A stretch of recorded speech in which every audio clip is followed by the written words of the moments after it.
नमस्कार, जनप्रवास सुपरफास्ट में आपका स्वागत है। मैं हूं हेमेंद्र सिंह। एक नजर डालते हैं आज की सुर्खियों पर। पीएम मोदी ने वाराणसी के डॉक्टर समेत फ्रंटलाइन वर्कर्स से की बात, कहा अधिकारियों ने कम वक्त में किया बहुत अच्छा काम। पीएम मोदी बोले पूरे प्रदेश को मिलना चाहिए दूसरी लहर का अनुभव, तीसरी लहर को लेकर बच्चों के लिए रहना होगा सावधान। बातचीत के दौरान पीएम मोदी ने काशी वासियों को दिया नया मंत्र, कहा कोरोना की लड़ाई में जहां बीमार वहीं उपचार। केंद्र को 99,122 करोड़ का अधिशेष हस्तांतरित करेगा केंद्रीय बैंक। आरबीआई के केंद्रीय निदेशक मंडल ने बैठक में दी मंजूरी। ऑस्ट्रेलिया में रह रहे भारतीयों ने अपने देश के लिए उठाया कदम, कोरोना संकट के बीच बड़ी मात्रा में भेजे मेडिकल उपकरण। नारदा स्टिंग मामले में कोलकाता हाईकोर्ट ने सुनाया फैसला, सुब्रत मुखर्जी समेत टीएमसी के चारों नेता रहेंगे हाउस अरेस्ट। सुप्रीम कोर्ट ने कारपोरेट जगत को दिया बड़ा झटका, अब देनदारों के प्रमोटरों पर कार्रवाई कर सकेंगे बैंक। केंद्रीय मंत्री डॉक्टर हर्षवर्धन ने की 9 राज्यों के स्वास्थ्य मंत्री से बैठक, ब्लैक फंगस और कोरोना की ताजा स्थिति की ली जानकारी। ब्लैक फंगस के बढ़ते मामलों पर डॉक्टर हर्षवर्धन ने जताई चिंता, कहा देश में ब्लैक फंगस की दवा का बढ़ रहा है उत्पादन। बॉम्बे हाईकोर्ट ने महाराष्ट्र सरकार को दिए दिशा निर्देश, कहा ब्लैक फंगस की दवाओं का कम करें दाम। तहलका पत्रिका के पूर्व प्रधान संपादक तरुण तेजपाल को मिली बड़ी राहत, गोवा की अदालत ने यौन उत्पीड़न के सभी मामलों से किया बरी। पर्यावरणविद सुंदरलाल बहुगुणा का 94 वर्ष की उम्र में निधन, कोरोना संक्रमण के बाद एम्स ऋषिकेश में चल रहा था इलाज। राष्ट्रपति और पीएम मोदी ने सुंदरलाल बहुगुणा के निधन पर जताया शोक। पीएम मोदी बोले वन संरक्षण के क्षेत्र में खत्म हुए गौरवशाली अध्याय। आंध्र प्रदेश में कोरोना की आयुर्वेदिक दवा के लिए उमड़ी भीड़, पड़ोसी राज्यों से भी आए लोग, मुफ्त में मिल रही दवा। पश्चिम बंगाल की भवानीपुर सीट से उपचुनाव लड़ेंगी ममता बनर्जी, विधायक शोभन देव चट्टोपाध्याय आज दे सकते हैं इस्तीफा। दिल्ली में कोवैक्सीन के बाद अब कोविशील्ड भी हो रही है खत्म, स्वास्थ्य मंत्री सत्येंद्र जैन बोले कई सारे सेंटर आज से हुए बंद। यौन शोषण में सजा अब तक डेरा प्रमुख राम रहीम को मिली पैरोल, 48 घंटे अपनी बीमार मां के पास ही बिताएंगे समय। अमेरिका की यात्रा पर जाएंगे भारत के विदेश मंत्री एस जयशंकर, अमेरिकी कंपनियों के साथ वैक्सीन की खरीद पर होगी बात। उद्योगपति गौतम अडानी के घरेलू शेयरों में आया जबरदस्त उछाल, बने एशिया के दूसरे सबसे रईस, चीन के झोंग शान को पीछे छोड़ा। छत्तीसगढ़ के 22 लाख किसानों के खाते में आएगी 1500 करोड़ की सब्सिडी, सीएम बघेल ने राजीव गांधी किसान न्याय योजना की डाली पहली किस्त।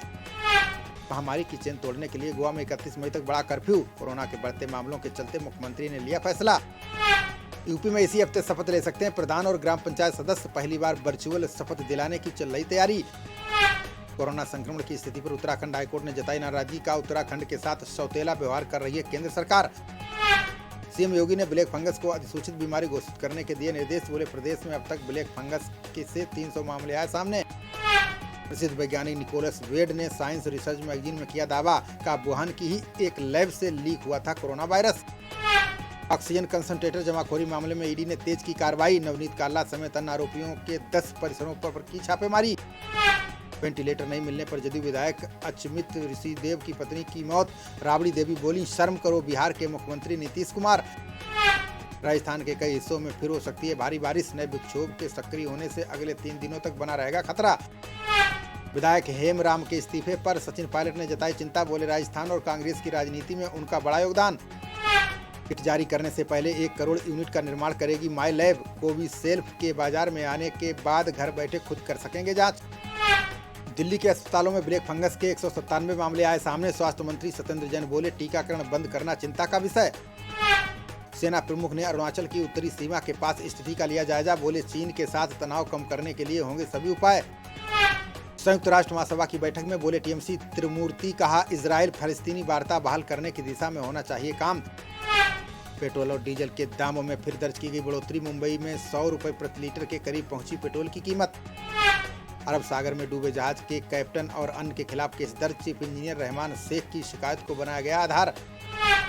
वाजपेयी सरकार में केंद्रीय मंत्री रहे बाबा गौड़ा पाटिल का निधन, पीएम मोदी, सीएम येदियुरप्पा समेत कई नेताओं ने जताया शोक।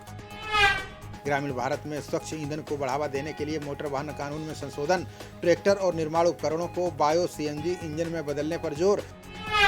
सीएम उद्धव ठाकरे ने चक्रवात प्रभावित रत्नागिरी सिंधु दुर्ग का किया दौरा, फसल को हुए नुकसान का आकलन करने के दिए निर्देश।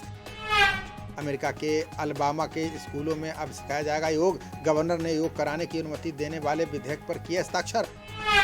संघर्ष विराम के बीच हमास के अधिकारी का सामने आया बयान, का मिसाइलों की नहीं कोई कमी, कई महीने तक कर सकते हैं हमले।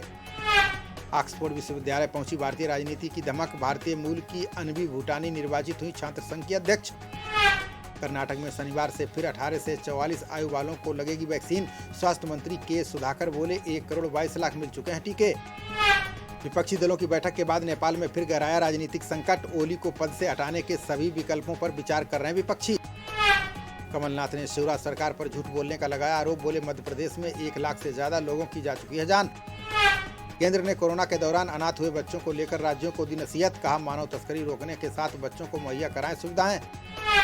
जाप के प्रदेश महासचिव ने भाजपा सांसद राजीव प्रताप रूड़ी पर बोला हमला। मनोज झा बोले एम्बुलेंस का मामला उठाने पर पप्पू यादव को भेजा जेल। हरदोई में पेट पालने के लिए 70 वर्षीय बूढ़ी महिला चला रही है रिक्शा। समाजसेवी संगठन और प्रशासन नहीं दे रहा ध्यान। कन्नौज में असला लहराते हुए युवक का वीडियो हुआ वायरल। चुनावी रंजिश में महिला को मारने की धमकी दे रहा है युवक। न्यूजीलैंड और भारत के बीच चैंपियनशिप का फाइनल देख सकेंगे फैंस। साउथहैम्पटन के स्टेडियम में 4000 दर्शकों को मिलेगी एंट्री। ऑस्ट्रेलिया में डे नाइट टेस्ट खेलेगी भारतीय महिला क्रिकेट टीम। बीसीसीआई ने कहा साल के आखिर में होगा सीरीज का आयोजन। खबरों का सिलसिला जारी रहेगा, देखते रहिए जनप्रवाद। नमस्कार।